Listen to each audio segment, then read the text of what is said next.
आवाज छिनछिनमै हात धोऊ मास्क लगाऊ अत्यावश्यक काम नपरी बाहिर नजाऊ बच्ने अनि बचाउने राखौ चाहना स्वास्थ्यमा गन्धको हामी गरौँ पालना कोरोनालाई हराउन सबै लागि परौँ स्थानीय सरकारसँग समन्वय गरौँ स्वास्थ्य कर्मी प्रतिनिधि खटिरहेछन् हेर हामी पनि लागौँ मिलौँ नबसौँ हेरेर पालिकाको काममा हामी हातेमालो गरौँ स्वास्थ्य कर्मी संक्रमितको मनोबल बढाउँ सबैलाई औषधि र अक्सिजनको भर छ यस्तो काममा पालिकालाई सघाउनु पर्छ हार्नेछ कोरोना जित्नेछौँ हामी हाँस्नेछ नेपाल फेरि हाँस्नेछौँ हामी अस्ट्रेलियन सरकार, बीएसिया फाउन्डेसन र CIN।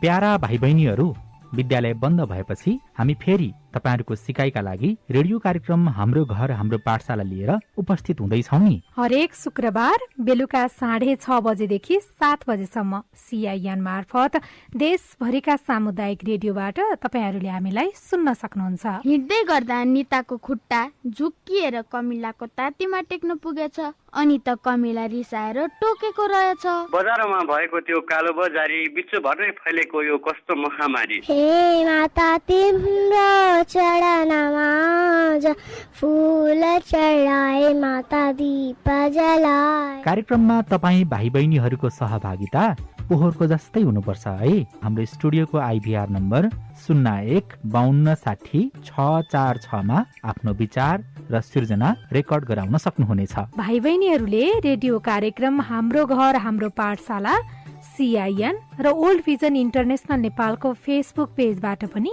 सुन्न सक्नुहुनेछ।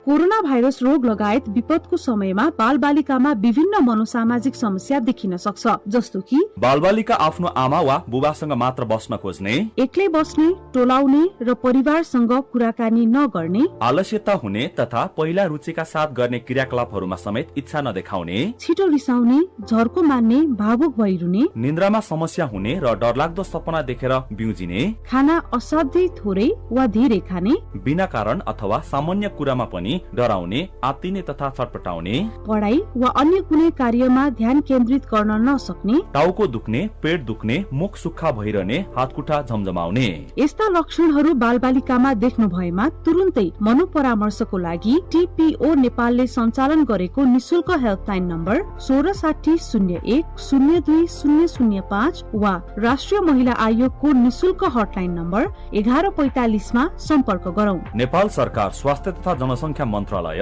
राष्ट्रिय स्वास्थ्य शिक्षा सूचना तथा संचार केन्द्र र सेभ द चिल्ड्रेनको सहकार्यमा जनहितमा जारी सन्देश। कोरोना भाइरस अर्थात कोभिड-19 को संक्रमणका कारण देशैभरका विद्यालय बन्द छन् र यसको प्रत्यक्ष असर विद्यालयका बालबालिकाहरूमा पर्न गएको छ। यो परिस्थितिमा बालबालिकाहरूको पढाइ लेखाइलाई निरन्तरता दिन र सृजनशील बन्न निम्न कुराहरू गर्न सकिन्छ। बालबालिकाहरूलाई नयाँ नयाँ किताब पढ्न लगाउने, कथा कविता लेख्न तथा चित्र बनाउन लगाउने, घरभित्रै बसेर नयाँ कुरा सिक्ने मौका त रहेछ, तर अनुशासित हुन महत्वपूर्ण छ। दिनभरि गर्ने क्रियाकलापको तालिका बनाउन लगाई हरेक दिन सोही तालिका अनुसरण गर्न प्रोत्साहन गर्ने, कुन समयमा खाना खाने, पढ्ने, सिक्ने, खेल्ने र सुत्ने जस्ता कुराहरूलाई समेट्ने, नजानेको कुरा आमा बुबा तथा आफूभन्दा ठुला दाइ दिदीलाई सोध्ने बानी सिकाउने, नजानेको कुरा स्कुलको सरमिसलाई फोन गरेर पनि सोध्न सकिनेछ भन्ने सिकाउने, रेडियो वा टिभीमा पढाइ सम्बन्धी कार्यक्रमहरू सुन्न वा हेर्न लगाउने, जिज्ञासा लागेका कुरा घरमै बसेर कम्प्युटर वा मोबाइलमा इन्टरनेट जोडेर खोज्न सिकाउने, उमेर अनुसार बालबालिकाहरूले सक्ने खालका जस्तै तरकारी केलाउने र खाना पकाउने, आफ्नो सरसफाई गर्न तथा घरका ससाना काममा सघाउन लगाई समयको राम्रो सदुपयोग गर्ने, सिकेका नयाँ कुराहरू साथीहरूलाई सुनाउने तथा उनीहरूबाट पनि सिक्न प्रोत्साहन गर्ने र घर बसेको समयमा आफ्नो हजुरबुबा हजुरआमा वा घरका अन्य सदस्यहरूसँग समय बिताउन लगाउने। वर्ल्ड भिजन इन्टरनेशनल नेपाल र CIN। सन् 2017मा नेपाल सरकारले छौपडी र महिनावारी सम्बन्धित प्रतिबन्धहरूलाई गैर कानूनी घोषणा गरेको छ। यदि तपाईँ वा तपाईँले चिन्नु भएकाले महिनावारी सम्बन्धी कुनै प्रकारको प्रतिबन्ध र भेदभाव भोग्नु परेको छ भने यही मई 28 तारिक महिनावारी दिवसका दिन बिहान 8 बजेदेखि साँझ 8 बजेसम्म 98 430 86 702 98 011 88 284 र 98 011 88 298 मा फोन गरी हामीलाई जानकारी गराउनुहोस्। फोन गर्दा आफ्नो नाम वा परिचय खुलाउनु पर्दैन। एनएफसीसी सीमावी र वाटर एड नेपालद्वारा जनहितमा जारी सन्देश। सामाजिक रूपान्तरणका लागि यो हो सामुदायिक सूचना नेटवर्क CIN।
सामाजिक रूपान्तरणका लागि यो हो सामुदायिक सूचना नेटवर्क CIN। अहिले बिहानको 6 बजेको छ। सामुदायिक सूचना नेटवर्क CIN बाट अब प्रसारण हुँदैछ साझा खबर।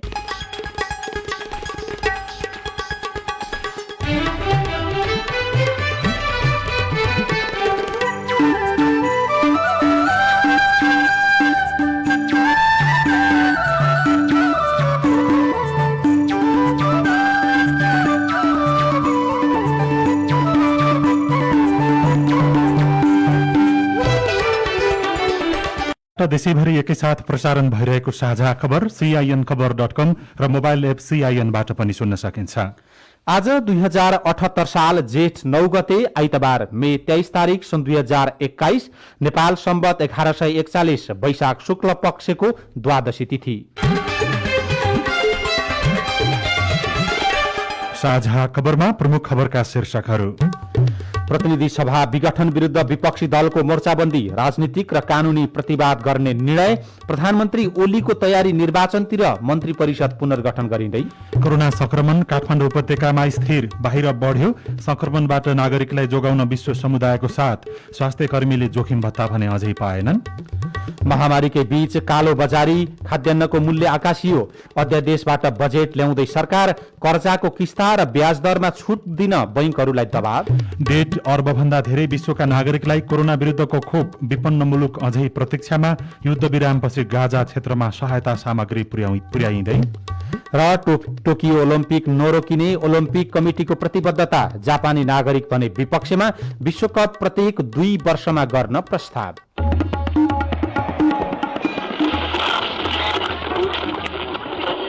सयौं रेडियो, हजारौं रेडियो कर्मी र करोडौं नेपालीको माझमा यो हो सामुदायिक सूचना नेटवर्क CIN।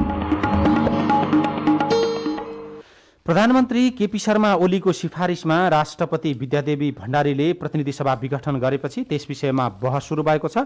सबैभन्दा पहिले विपक्षी दलले मोर्चाबन्दी गरेको प्रसङ्ग। 5 राजनैतिक दल आबद्ध गठबन्धनले प्रधानमन्त्रीमा केपी शर्मा ओलीलाई निरन्तरता दिएर प्रतिनिधि सभा विघटन गर्ने राष्ट्रपति विद्यादेवी भण्डारीको कदमलाई बदनियत ठहर गर्दै राजनैतिक र कानूनी लडाईँ गर्ने भएको छ। कांग्रेस, माओवादी केन्द्र, एमालेको खनाल नेपाल समूह, जनता समाजवादीको उपेन्द्र यादव पक्ष र राष्ट्रिय जनमोर्चा पार्टी संलग्न गठबन्धनको हिजो नयाँ बानेश्वर स्थित संसद भवनमा बसेको बैठकले असंवैधानिक कदम विरुद्ध सामूहिक रिट लिएर आज अदालतमा जाने निर्णय गरेको हो। कांग्रेस सभापति शेरबहादुर देउवालाई प्रधानमन्त्री नियुक्त गर्न राष्ट्रपति कार्यालयमा शुक्रबार बुझाइएको दाबी पत्रमा हस्ताक्षर गरेका 149 जनाकै तर्फबाट रिट हाल्ने तयारी गठबन्धनले गरिसकेको छ। हिजोको बैठकपछि कांग्रेस नेता प्रकाश शरण महतले असंवैधानिक र लोकतान्त्रिक निरंकुश प्रतिगमनकारी कदम भएको भन्दै यसको विरुद्धमा सामूहिक रूपमा लड्ने निर्णय भएको जानकारी दिनुभयो। संसदको विघटन गर्नु यो घोर अलोकतान्त्रिक र संविधान विरोधी काम भएको छ। हामी यो घोर भर्त्सना गर्छौं। संविधान र लोकतन्त्रको रक्षाको लागि सम्पूर्ण लडाईँ लड्छौं। कानूनी लडाईँ, राजनीतिक लडाईँ हामी लड्छौं र यसको लागि विपक्षमा सम्मिलित सबै दलसँग चाहिँ सहकार्य गरेर चाहिँ लडाईँलाई अगाडि बढाउँ।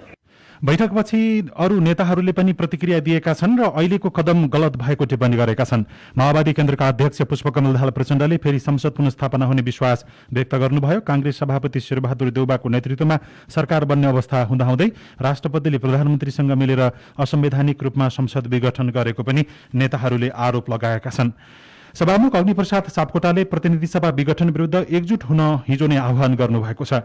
प्रधानमन्त्री ओलीको सिफारिसमा राष्ट्रपति भण्डारीले प्रतिनिधि सभा विघटन गरेपछि सापकोटाले हिजो वक्तव्य जारी गर्दै आफ्नो धारणा सार्वजनिक गर्नुभएको हो। वैकल्पिक सरकार गठनको आधार प्रस्तुत गर्दा गर्दै मध्यरातमा विघटन हुनु संविधानको भावना विपरीत भएको सभामुख सापकोटाको भनाइरहेको छ। कानूनविदहरूले भने सरकारको सिफारिसमा राष्ट्रपतिले प्रतिनिधि सभा विघटन गरी मध्यावधि निर्वाचन घोषणा गरेको कदमलाई सर्वोच्च अदालतको आदेश विपरीत भएको टिप्पणी गरेका छन्। यो कदम अदालतको अपहेलनाको विषय समेत भएको सीआईएनसँग कुराकानी गर्दै संविधानविद टीकाराम भट्टराईले बताउनुभयो। त्यसअघि विघटनको मुद्दामा गरेको फैसलामा स्पष्ट रूपमा धारा 76 का 1देखि 5 सम्मका व्यवस्थाहरू क्रमशः क्रियाशील भएर अनि सरकार बन्न नसकेको अवस्थामा मात्रै 76(7) बमोजिम प्रतिनिधि सभा विघटन हुन सक्छ बाध्यात्मक रूपमा भन्ने शब्द प्रयोग गरेको हुनाले 3 पछि त्यो 5 बमोजिमको सरकार बन्ने प्रक्रिया नै अवरुद्ध भयो। त्यो प्रक्रिया नै अवरुद्ध भएको कारणले गर्दा सर्वोच्चको त्यो फैसलाको विपरीत भयो। संवैधानिक त्रुटि र कानूनी प्रश्नहरूका आधारमा नै यो प्रतिनिधि सभा पुनर्स्थापनाको बलियो आधार देख्छु। गत 5 पुसमा सरकारको सिफारिसमा राष्ट्रपतिबाट भएको प्रतिनिधि सभा विघटन असंवैधानिक भन्दै 67औं दिनमा सर्वोच्चले खारेज गरिदिएको थियो। विपक्षी दलहरूले मोर्चाबन्दी शुरू गरे पनि प्रधानमन्त्री केपी शर्मा ओली भने निर्वाचनको तयारीमा अघि बढ्नु भएको छ। निर्वाचन आयोगसँग उहाँले चुनावको तयारीबारे छलफल गर्नुभएको छ र जुनै कुनै हालतमा तोकिएको मितिमा निर्वाचन गर्ने गरी अघि बढ्न निर्देशन दिनुभएको छ। निर्वाचन आयोगले भने आगामी कार्तिक 26 गते र मङ्सिर 3 गते घोषणा गरिएको प्रतिनिधि सभा निर्वाचन एकै चरणमा गर्न सरकारलाई सुझाव दिएको छ। राष्ट्रपति विद्यादेवी भण्डारीले प्रतिनिधि सभा विघटन गरी निर्वाचनको मिति घोषणा गरे लगत्तै आयोगका पदाधिकारी र प्रधानमन्त्री केपी शर्मा ओली बीच हिजो भएको छलफलमा आयोगले त्यस्तो सुझाव दिएको हो। प्रधानमन्त्रीसँगको छलफलबारे जानकारी दिँदै प्रमुख निर्वाचन आयुक्त दिनेश कुमार थपलियाले सरकारले निर्वाचनको मिति तोकेपछि त्यसलाई सम्पन्न गर्नु आयोगको संवैधानिक दायित्व भएकाले तयारीका लागि पर्याप्त समय रहेको प्रश्न पार्नुभयो। थपलियाले सरकारलाई शान्ति सुरक्षा व्यवस्थापन सहज हुन्छ भने एकै चरणमा निर्वाचन गर्न सुझाव दिएको पनि बताउनुभयो। प्रधानमन्त्री केपी शर्मा ओलीले भने निर्वाचन महामारीका बीच पनि गर्नुपर्ने बाध्यता रहेकाले जुन कुनै हालतमा निर्वाचन तोकिएको मितिमा गर्ने गरी अघि बढ्न निर्देशन दिएको र सरकारले त्यसका लागि सबै किसिमका सहजता पर्याप्त बनाउने पनि बताउनु भएको पदाधिकारीहरूले बताएका छन्। प्रधानमन्त्री ओलीले प्रतिनिधि सभा विघटन पछाडि मन्त्री परिषद भने पुनर्गठनको तयारी गर्नु भएको छ। केही दिनमै मन्त्री परिषद पुनर्गठन गर्ने र त्यसै अनुसार अगाडि बढ्ने उहाँको तयारी छ। जनता समाजवादी पार्टीको ठाकुर महतो समूह मन्त्री परिषदमा सहभागी हुँदैछ। अध्यादेशबाट चुनाव केन्द्रित बजेट ल्याउने र त्यसमा विशेष गरी ठाकुर महतोका इच्छा अनुसार योजनालाई जोड दिने प्रधानमन्त्रीको तयारी छ। उहाँले हिजो निर्वाचन आयोगका पदाधिकारीसँग छलफल पनि त्यसै आशयमा गर्नु भएको थियो। विशेष गरी स्वास्थ्य क्षेत्रमा फरक ढंगले काम गरेर अघि बढ्ने पनि प्रधानमन्त्रीले तयारी गर्नुभएको उहाँको सचिवालयले जानकारी दिएको छ। नेकपा एमाले कांग्रेस सभापति शेरबहादुर देउवालाई प्रधानमन्त्री बनाउन हस्ताक्षर गर्ने माधव कुमार नेपाल सहित 11 नेतालाई स्पष्टीकरण सोधेको छ। स्थायी समितिको हिजोको बैठकले साबिक प्रतिनिधि सभामा प्रत्यक्ष निर्वाचित नेपाल झलनाथ खनाल र भीम रावलसँग स्पष्टीकरण मागेको हो। त्यस्तै समानुपातिक तर्फका रामकुमारी झाँक्री, मुकुन्द नेउपाने, सरला यादव, पुष्पकुमारी कर्ण, कलिला खान, निरादेवी जैरू, लक्ष्मी कुमारी चौधरी र कल्याणी खड्कालाई पनि स्पष्टीकरण सोधिएको छ। सबैलाई 24 घण्टामा जवाब दिन भनिएको छ। देउवालाई प्रधानमन्त्री बनाउन समर्थन गरेको भन्दै एमालेका 26 सांसदको नाम राष्ट्रपति समक्ष पेश भएको थियो। बाँकी 15 जनालाई स्पष्टीकरण सोधिएको छैन।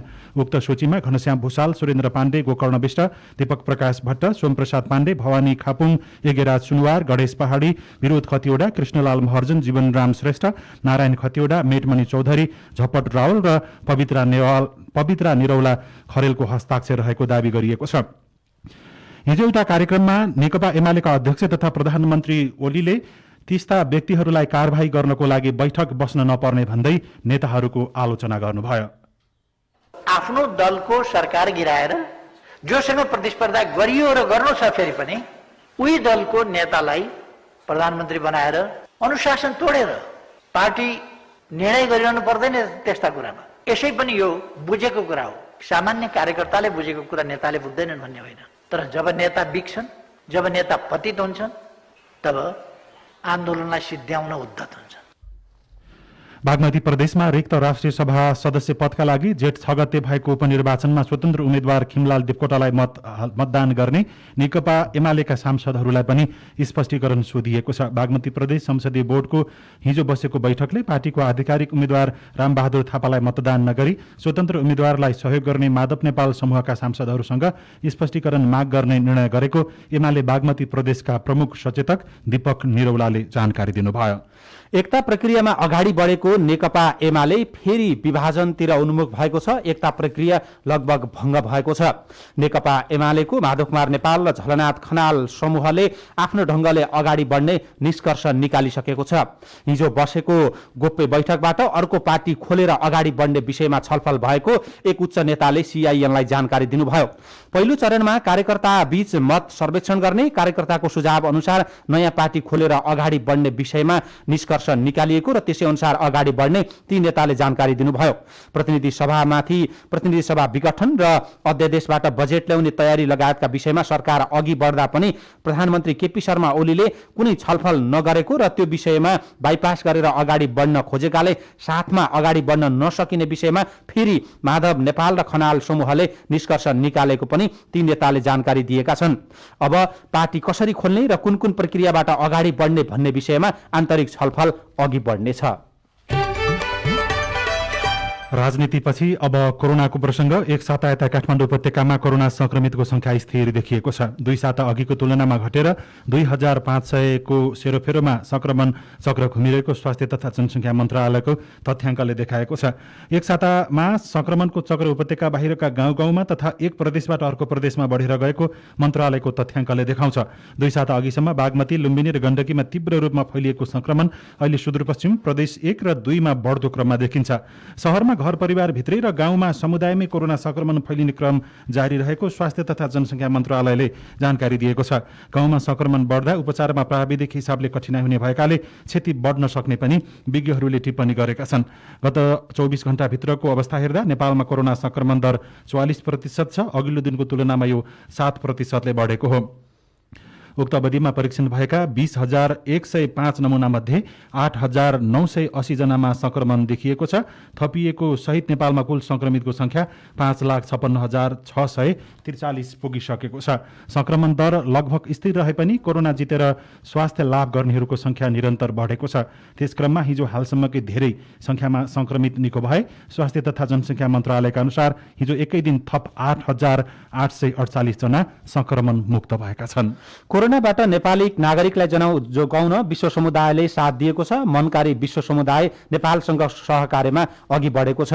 कोरोनाको दोस्रो लहर संघर्षरत नेपाललाई अन्तर्राष्ट्रिय समुदायबाट राहत आउने क्रम पनि सुरु भएको छ। नेपालमा कोरोना संक्रमण दोस्रो लहरपछि अति आवश्यक स्वास्थ्य सामग्री अभाव हुन थालेपछि परराष्ट्र मन्त्रालयले कूटनीतिक नियोग र दूतावास मार्फत सम्बन्धित मुलुकको अवस्था हेरेर सहयोग गर्न आग्रह गरेको थियो। त्यसै अन्तर्गत बेलायतले नेपाललाई 20 लाख डोज खोप उपलब्ध गराउने भएको छ। त्यो खोप केही समयपछि नेपाल आउनेछ। अमेरिकी सरकारले कोरोना विरुद्ध लड्न पहिलो चरणमा प्रदान गरेको स्वास्थ्य सामग्री काठमाडौँ आइपुगेको छ र थप सामग्री पठाउने प्रतिबद्धता जनाएको छ। अस्ट्रेलियाले नेपाललाई कोभिड महामारी विरुद्ध लड्न 70 लाख अस्ट्रेलियन डलर करिब 63 करोड 50 लाख सहयोग गर्ने प्रतिबद्धता जनाएको छ। स्विजरल्यान्डले नेपाललाई 30 टन मेडिकल सामग्री पठाएको छ। त्यसैगरी चीनले शनिबार हिजो मात्रै 30,000 लिटर लिक्विड अक्सिजन नेपाल पठाएको चीनिया राजदूतावासले जानकारी दिएको छ।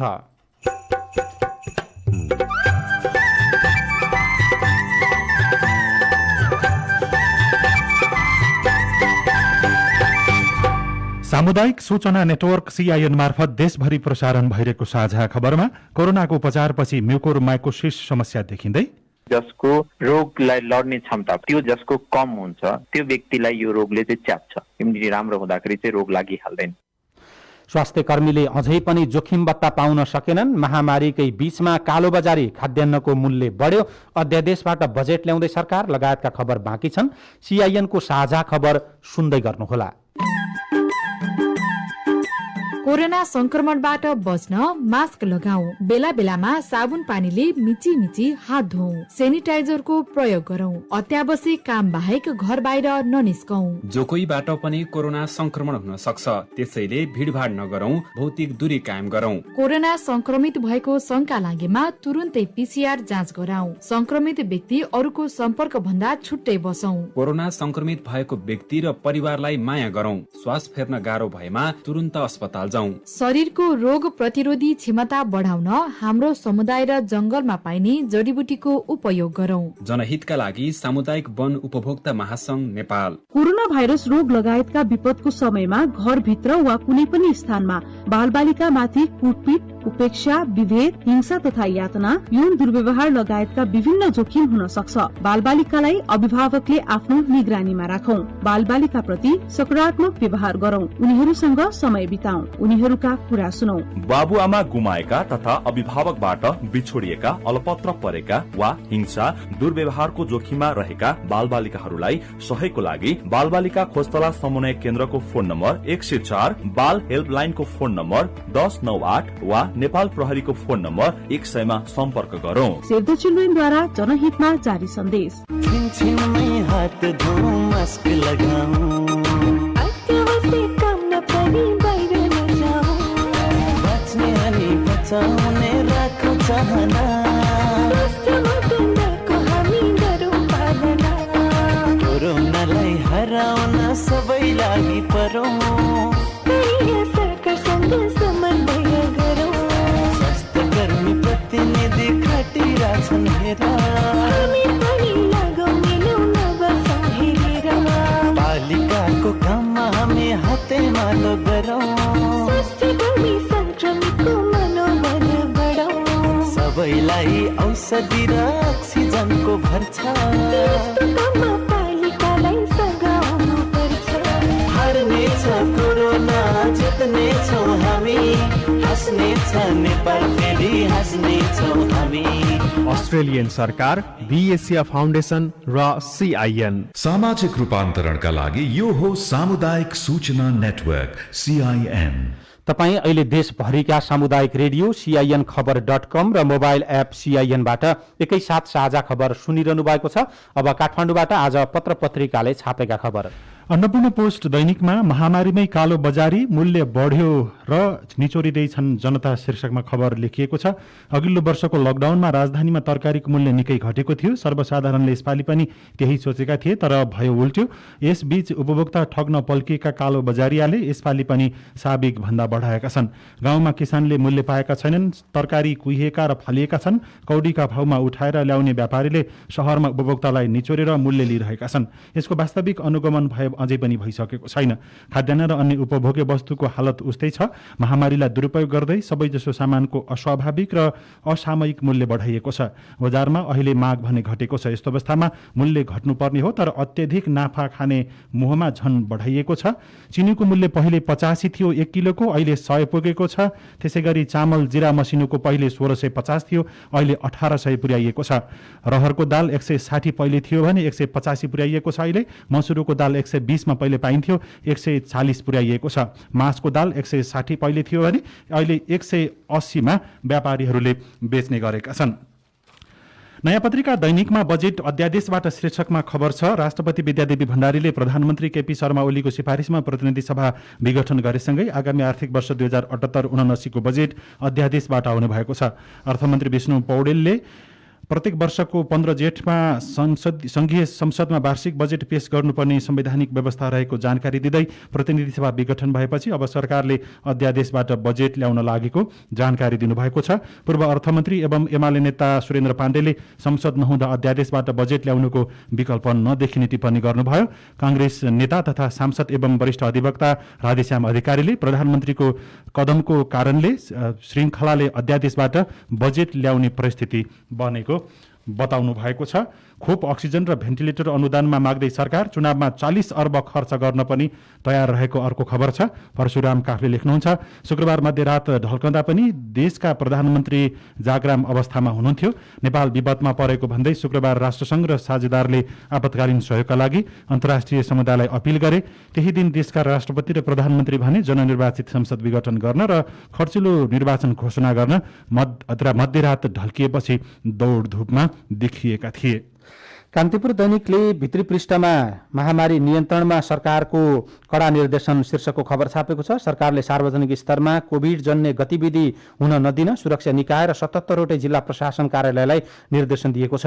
प्रतिनिधि सभा विघटन गरी राष्ट्रपति विद्यादेवी भण्डारीबाट आगामी कार्तिक 26 र मङ्सिर 3 गते निर्वाचनका लागि निर्वाचनको मिति घोषणा भएसँगै त्यसको समर्थन र विरोधमा कार्यक्रम हुन सक्ने भन्दै गृह सचिव महेश्वर नेउपानेले आकस्मिक सुरक्षा बैठक डाकेर सार्वजनिक स्थानमा मानिसलाई भेला र भिडभाड गर्न नदिन निर्देशन दिनुभएको हो। महामारी नियन्त्रणमा अवरोध पुर्याए 1 वर्ष कैद गरिने पनि निर्देशनमा उल्लेख गरिएको छ। पहिलो पृष्ठमा पत्रिकाले महामारीले घरै खाली शीर्षकको खबर छापेको छ। देशका अधिकांश ठाउँमा अभिभावक गुमाएका छन्, कतिले भरोसा गुमाएका छन्। कैयौं घरहरू कोरोनाकै कारण मान्छेहरू बितेर खाली भएको पनि पत्रिकाले बाँके दाङ र लुम्बिनी पाल्पाबाट खबर लेखेको छ। स्वास्थ्य कर्मीलाई जोखिम भत्ता दिन अझै आलटाल शीर्षकको खबर छ। कोरोना महामारीमा ज्यान जोखिममा राखेर बिरामीको उपचारमा खटिएका स्वास्थ्य कर्मीलाई जोखिम भत्ता दिन सरकारले आलटाल गरेको छ। 2 साता अघि प्रधानमन्त्री केपी शर्मा ओलीले कोभिड उपचारमा खटिने स्वास्थ्य कर्मीलाई 50% जोखिम भत्ता दिने घोषणा गर्नुभएको थियो।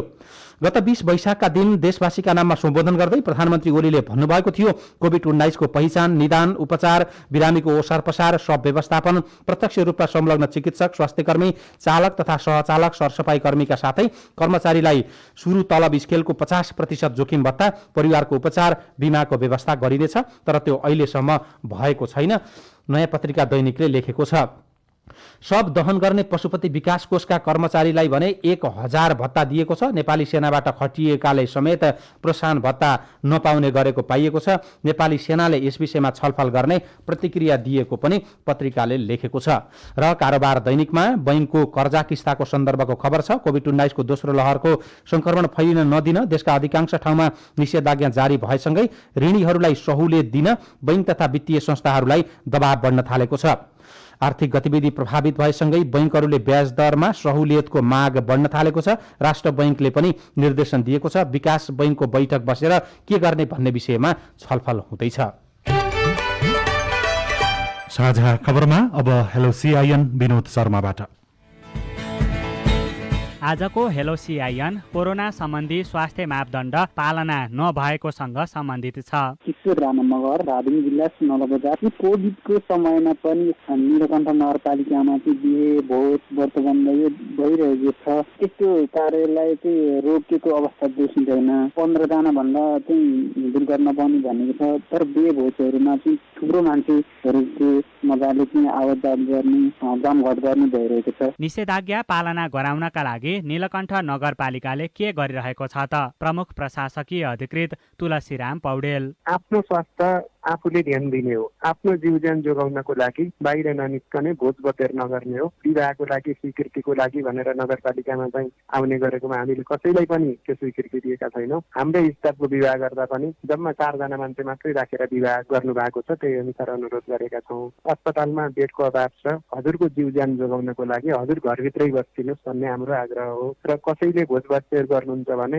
निश्चय नै त्यसलाई हामीले नोटिसमा राखेर त्यही अनुसार कारबाही प्रक्रिया अगाडि बढाउँछौँ। नौतालमा तुर्माखात गाउँपालिकामा यो बिहा बत्तबन्द भोज पार्टीहरू सबै सञ्चालन भइरहेको छ। यो कोरोनाको महामारीको कारणले गर्दा पनि तुर्माखात गाउँपालिकाले के कस्ता निर्णयहरू गरेको छ? तपाईको गुनासो हामीले तुर्माखात गाउँपालिकाका अध्यक्ष पुष्पराज शर्मा समक्ष राखेका छौँ। मेरो गाउँपालिका अछामको 10 वटा स्थानीय तहहरू मध्ये सबैभन्दा ठुलो क्षेत्रफल भएको 232.07 वर्ग किलोमिटर क्षेत्रफल छ। हामीले के भनेको छौँ भने कसैको विवाह व्रतबन्ध के गर्नु पर्यो भने, सामाजिक संस्कार गर्नु पर्यो भने सम्बन्धित वडाबाट चाहिँ सिफारिस गरेर आउने, त्यसपछि नजिकको सुरक्षा निकायसँग समन्वय गरेर मात्रै गर्न पाउने भन्ने व्यवस्था गरेका छौँ। कसैले बिना सूचनाको कसैले गरेको पाइएमा सम्बन्धित टोलवासीहरूले सूचना दिनुभयो भने हामी त्यसलाई संक्रमण रोकथाम नियन्त्रण यो ऐन अनुसार कारबाही पनि गर्छौँ। सरकारलाई कोरोना केन्द्रित बजेट ल्याएर प्रभावित सर्वसाधारणलाई राहत र आय आर्जनको अवसर सृजना गरिदिन सुझाव प्राप्त भएको छ। म दाङबाट लिटिल बुद्ध बोल्दैछु। नेपाल सरकारले लकडाउन मात्र गर्छ कि गरिब दुखी वा आर्थिक रूपले न्यून व्यक्तिलाई राहत दिने काम गर्छ? गत वर्षको तुलनामा यो साल नेपाल सरकारले राहतमा किन ध्यान नदिएको होला? वा बजेट सरकारले पक्कै पनि तय गर्दैछ, त्यस कारणले गर्दा यो वर्षको बजेटलाई कोरोना केन्द्रित पारेर वा राहत दिने खाले बजेट पनि सरकारले ल्याउनु पर्छ भन्ने मेरो भनाइ छ। तपाईँ जुनसुकै बेला हाम्रो टेलिफोन नम्बर 01-5260-646 मा फोन गरेर दिएको निर्देशन अनुसार आफ्नो सुझाव, जिज्ञासा तथा गुनासो रेकर्ड गराउन सक्नुहुनेछ। अब विदेशका खबर। कोरोना भाइरसकै प्रसङ्ग। कोरोना भाइरस महामारीबाट सुरक्षित रहने एक मात्र उपाय नै यस विरुद्ध कोरोना भ्याक्सिन खोप लगाउनु हो। जति धेरैले खोप लगाउँछन् त्यति नै कोरोना भाइरसमाथि जित प्राप्त हुन्छ। अहिलेसम्म 1.53 करोड विश्वका नागरिकहरूले खोप लगाइसकेका छन्, तर विपन्न देश भने अझै प्रतीक्षामा छन्। जतिले खोप लगायो ती खोप लगाउनेहरू धेरै सम्पन्न देशहरूको रहेको तथ्याङ्कले देखाएको छ। र इजरायल र प्यालेस्टाइन बीच भएको युद्धविराम सहमति कार्यान्वयनमा आएसँगै गाजामा मानवीय सहायता सामग्री पुर्याउन थालिएको छ। हजारौं प्यालेस्टाइनीहरू आफ्नो घर फर्किन थालेका छन्। 11 दिन चलेको हिंसाबाट 250 जनाभन्दा धेरैको मृत्यु भएको थियो। अब खेलकुदको खबर। 32औं ग्रीष्मकालीन ओलम्पिक सुरु हुन 2 महिना मात्रै समय बाँकी छ। कोरोना भाइरसको महामारीका कारण पूर्व निर्धारित समयमा टोकियो ओलम्पिक हुनेमा आशंका गर्न थालिएको छ। जापानमा पनि कोरोना भाइरसको महामारी बढेपछि ओलम्पिक खेलकुदको आयोजनामा फेरि प्रश्न उठाउन थालिएको हो। कोरोना भाइरसको महामारी बढेपछि फेरि ओलम्पिक आयोजनालाई लिएर बहस हुन थालेको छ। सर्वेक्षण अनुसार करिब 70% जापानी नागरिक ओलम्पिक खेलकुदको विपक्षमा देखिएका छन्। विश्व फुटबलको सर्वोच्च संस्था फिफाले सन् 2024 पछि विश्व फुटबलको क्यालेन्डरमा व्यापक परिवर्तन गर्ने घोषणा गरेको छ। फिफाले प्रत्येक 2 वर्षमा विश्वकप आयोजनाका विषयमा खुला रूपमा छलफल गर्नुपर्नेमा जोड दिएको छ। फिफाको 71औं कंग्रेसमा प्रत्येक 2 वर्षमा विश्वकप फुटबल प्रतियोगिता आयोजना गर्ने बारे सम्भाव्यता अध्ययन गर्ने विषयमा अधिकांश सदस्यले समर्थन जनाएका थिए।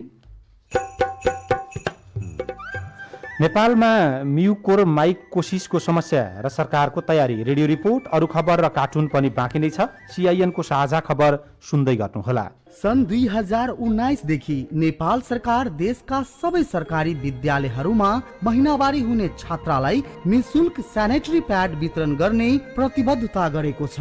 यदि तपाईले आफ्नो विद्यालयबाट स्यानिटरी प्याड पाउन कुनै समस्या भोग्नु भएको छ भने यही मई 28 तारिक महिनावारी दिवसका दिन बिहान 8 बजेदेखि साँझ 8 बजेसम्म 98 430 86 702 98 011 88 284 98 011 88 298 मा फोन गरी हामीलाई जानकारी गराउनुहोस्। हामी तपाईको समस्या सम्बन्धित निकायसम्म पुर्याउने छौं। फोन गर्दा आफ्नो नाम वा परिचय खुलाउनु पर्दैन। NFCC, सीमावी र वाटर एड नेपालद्वारा जनहितमा जारी सन्देश।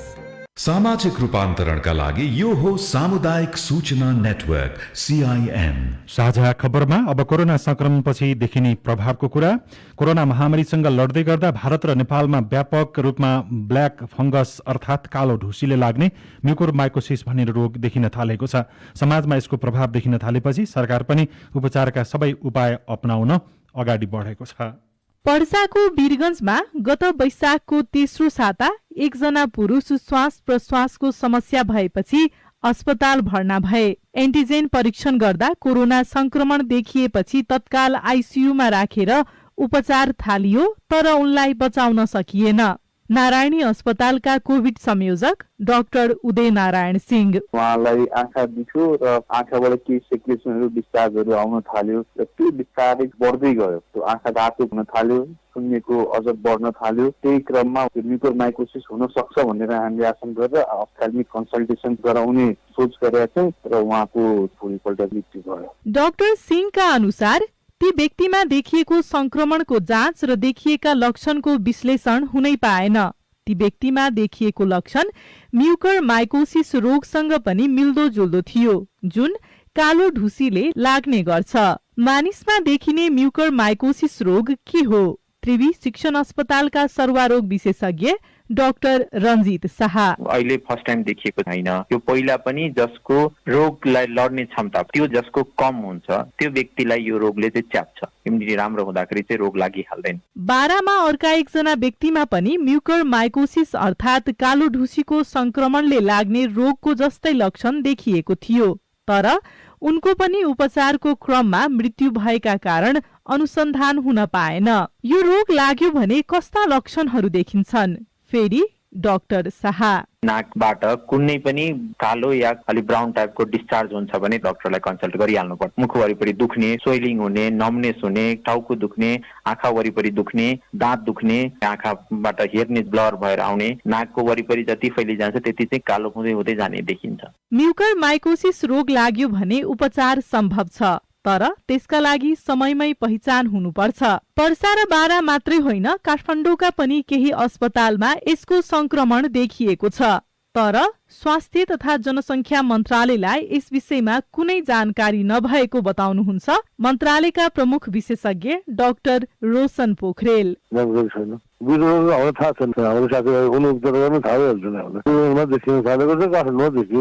चिकित्सकहरूका अनुसार यस रोगको उपचार शल्यक्रिया विधि हो भने एन्टिफंगल खोप पनि लगाउनु पर्छ।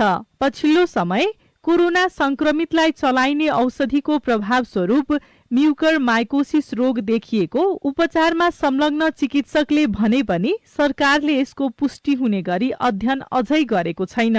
समयमै यसको पहिचान गर्नुपर्ने आवाज नेपालमा उठिरहँदा भारतमा भने यस रोगलाई महामारी घोषणा गरेर पत्ता लगाउने र उपचारमा तीव्रता दिइएको छ। स्नेहा कर्ण, CIN, काठमाडौँ। यो रिपोर्टसँगै हामी साझा खबरको अन्त्यमा आइपुगेका छौं। सामुदायिक रेडियो प्रसारक संघद्वारा सञ्चालित CIN को बिहान 6 बजेको साझा खबर सक्नु अघि मुख्य खबर फेरि एकपटक। प्रतिनिधि सभा विघटन विरुद्ध विपक्षी दलको मोर्चाबन्दी, राजनीतिक र कानूनी प्रतिवाद गर्ने निर्णय, प्रधानमन्त्री ओलीको तयारी निर्वाचनतिर, मन्त्री परिषद पुनर्गठन गरिँदै। कोरोना संक्रमण काठमाडौँ उपत्यकामा स्थिर बाहिर बढ्यो। संक्रमणबाट नागरिकलाई जोगाउन विश्व समुदायको साथ स्वास्थ्य कर्मीले जोखिम भत्ता अझै पाउन सकेनन्। महामारीमै कालो बजारी, खाद्यान्नको मूल्य आकाशियो। अध्यादेशबाट बजेट ल्याउँदै सरकार, कर्जाको किस्ता र ब्याज दर छुट गर्न बैंकहरूलाई दबाव। 1.5 अर्बभन्दा धेरै विश्वका नागरिकलाई कोरोना विरुद्धको खोप, तर विपन्न मुलुक अझै प्रतीक्षामा। युद्ध विरामपछि गाँजा क्षेत्रमा सहायता सामग्री पुर्याइँदै। र टोकियो ओलम्पिक नरोकिने ओलम्पिक कमिटीको प्रतिबद्धता। साझा खबरको अन्त्यमा पालो आएको छ कार्टुनको। राजधानी दैनिकमा उत्तम नेपालले बनाएको कुरी शीर्षकको कार्टुन लिएका छौं। यो कार्टुनमा माधव कुमार नेपाल समूह कहिले कता लागेको प्रसङ्गसँग जोडेर व्यङ्ग्य गर्न खोजिएको छ।